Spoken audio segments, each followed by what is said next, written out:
اور حضور نے فرمایا ہے وہ جنگ جب ہوگی تو ایک باپ کے اگر 100 بیٹے ہوں گے تو 99 ختم ہو جائیں گے، ایک بچے گا. یہ حدیث صحیح. اور آپ نے فرمایا ویل للعرب من شر قد اقترب، عربوں کے لیے ہلاکت ہے، عربوں کے لیے بربادی ہے اس شر سے جو قریب آ چکی ہے. اور آج جس طرح انہوں نے ان کی تہذیب کو اختیار کر لیا ہے، دبئی جا کر دیکھیے، بدترین مغربی معاشرہ جو ہے وہ دبئی کے اندر ہم نے قائم کر کے دکھا دیا. اب سعودی عرب اس راستے پر بڑھ رہا ہے. فرش التراب يضمني وهو غطاء. اب نوٹ کر لیجئے، یہ کتابیں اگر آپ پڑھنا چاہیں تو کتاب الملاحم میں پڑھیے. بدترین عذاب عربوں پر آیا کھڑا ہے، سروں پر تنا ہوا ہے، بدترین. ایسی جنگ ہونی ہے الملحمۃ العظما، جس کو کہ میں بھی آپ کے گواہی پیش کر دوں گا، جسے کہا گیا ہے لاسٹ کروسیڈ. بش نے بھی کروسیڈ کا لفظ بول دیا تھا، پھر واپس لیا اس نے. نکل جاتی ہے جس کے منہ سے سچی بات مستی میں. فقیہ مصلحت بھی سے اور ہندے بادہ خار اچھا، کروسیڈ کہہ کر پھر واپس لیا. یہ کروسیڈ، اس کے اوپر جس قدر نقصان ہونا ہے عربوں کا، گریٹر اسرائیل بنے گا، یہ عراق، شام، اردن، سعودی عرب کا کچھ شمالی علاقہ، ترکی کا جنوبی علاقہ، مصر کا صحرائے سینا، اور اس کے ساتھ ہی جو بہترین اس کا زرخیز ترین علاقہ ڈیلٹا آف نائل، یہ سب یہودیوں کے قبضے میں جائے گا.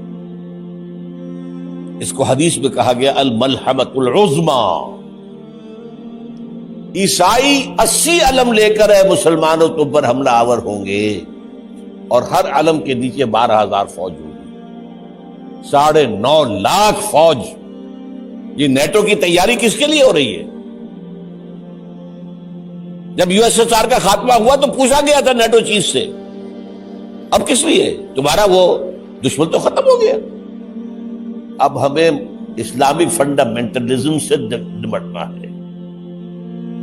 وہ جانتے ہیں خطرہ یہی ہے، اب اسلام ابھر سکتا ہے. مسلمانوں کے سینوں کے اندر وہ آگ ہے، اوپر خاکستر آ گیا ہے، تم پہ اٹھانا بیٹھنا، یہ اندر تو انگارہ ہے، اوپر سے راکھ ہے، اسے دھوکہ نہ کھا جانا ان کے دلوں کے اندر. اور بش نے کہا تھا مسلمان چاہتے ہیں کہ ہسپانیہ سے لے کر انڈونیشیا تک نظام خلافت قائم کریں. اور میں حیران ہوا تھا کہ اس کمبخت کو ہسپانیہ کا خیال کیسے آ گیا؟ ہمیں تو کبھی آتا ہی نہیں، اب ہم تو بھول گئے. وہ تو 500 برس پرانی بات ہے، جبکہ وہاں سے ہمیں نکال دیا گیا تھا.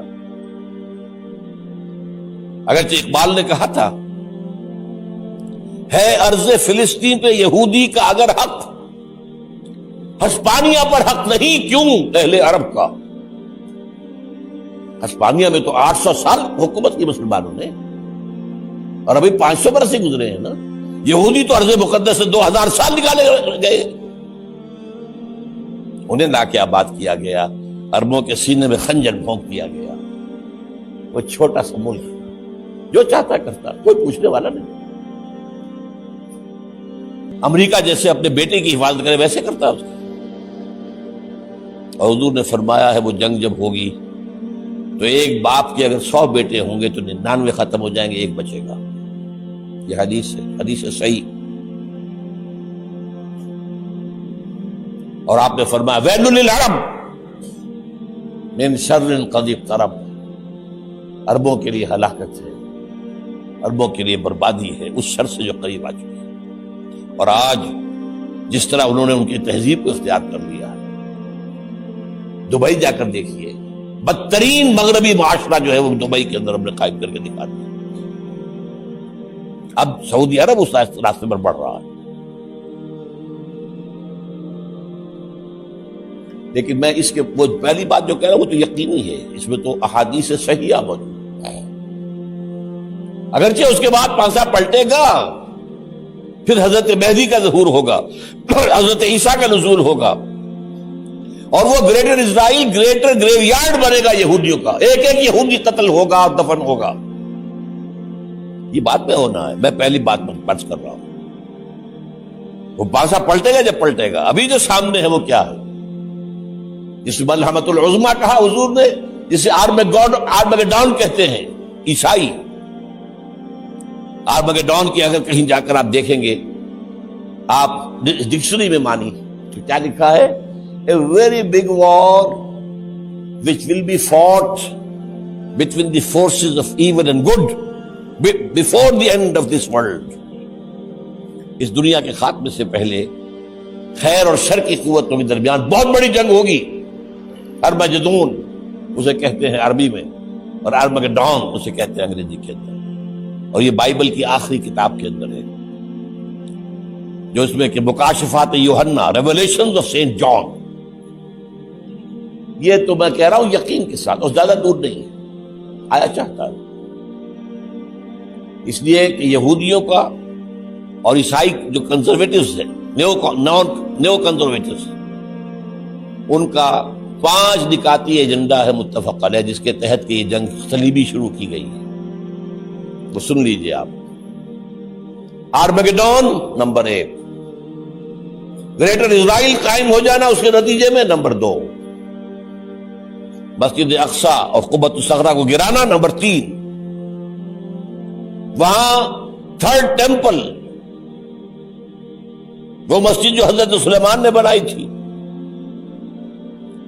1000 قبل مسیح میں، پھر برباد کی تھی نبوکدنضر نے، دوبارہ بنائی گئی، پھر دوبارہ ختم ہوئی 70 عیسوی تک گری پڑی ہے۔ ان کا خانہ کعبہ گرا ہوا ہے 70 عیسوی سے لے کر آج تک۔ ایک دیوار ہے ویلنگ وال، جہاں جاتے ہیں، روتے ہیں، پیٹتے ہیں، ماتم کرتے ہیں، وہاں وہ بنے گا تھرڈ ٹیمپل۔ اور نمبر 4، اس میں لا کر رکھا جائے گا تخت حضرت داؤد کا۔ یہ تخت کہاں ہے اس وقت؟ یہ لندن شریف کے اندر، جو ان کی پارلیمنٹ کا جو چرچ ہے، ویسٹ منسٹر ایبے، اس میں رکھا ہوا ہے۔ ایک پتھر تھا جس پر بٹھا کر حضرت داؤد کی تاج پوشی ہوئی، پھر حضرت سلیمان کی ہوئی، پھر وہ پتھر رکھ دیا گیا جب حضرت سلیمان نے بنایا ہیکل مسجد اقصی، وہاں رہا وہ۔ ہر بادشاہ جو تھا یہودی اسی کے اوپر بٹھا کر اس کی تاج پوشی ہوتی تھی۔ سن 70 میں ٹائٹس نے گرایا اسے، ہیکل کو، وہ پتھر لے گیا، وہاں سے روم گیا، روم سے آئرلینڈ گیا، آئرلینڈ سے اسکاٹ لینڈ آیا، اسکاٹ لینڈ سے انگلینڈ آیا، اور اب وہ رکھا ہوا ہے 14ویں صدی عیسوی سے آج تک۔ وہ ویسٹ منسٹر ایبے میں رکھا ہوا، ایک کرسی کی سیٹ میں اسے بنا دیا گیا ہے تخت کی شکل میں۔ اب انگریزوں میں کوئی ملکہ ہو، کوئی بادشاہ ہو جس کی بھی تاج پوشی ہونی، اس میں ہو، یہ لا کر رکھا جائے گا تھرڈ ٹیمپل میں۔ اور اس پر یہودیوں کے خیال کے مطابق ان کا مسیحا آئے گا جو مسیح دجال ہوگا۔ عیسائیوں کے خیال کے مطابق حضرت عیسیٰ آئیں گے، وہ ہمارا بھی خیال ہے حضرت عیسیٰ آئیں گے علیہ السلام۔ بہرحال یہ تو بات کی باتیں ہیں نا، اس وقت جو میں عرض کر رہا ہوں، عربوں پر بہت بڑا عذاب۔